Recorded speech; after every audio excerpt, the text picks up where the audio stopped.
Welcome to Kenton's videos. Enjoy the video. You begin by preparing a confined environment so dependencies do not leak. Create a venv and activate it. Install Python 3. 11 Plus and the framework you chose, for example Fast API for async speed or Flask for simplicity. Once done, scaffold routes, a basic app factory, and a requirements file. Make sure to initialize Git now and commit your working scaffold. This saves time and gives you a rollback point. You will iterate from this reproducible baseline. You now implement the core. Define your endpoints and data contracts, because clear contracts prevent rework.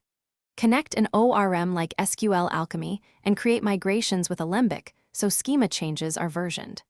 Once data is reliable, add caching with Redis and background processing via Celery or RQ to keep requests fast.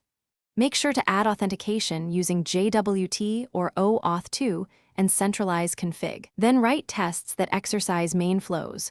Automated tests catch regression. You finalize by containerizing the app and wiring up continuous integration so builds are repeatable.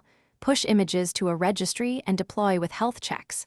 Once live, add structured logging, metrics, and alerts so you know when performance slips.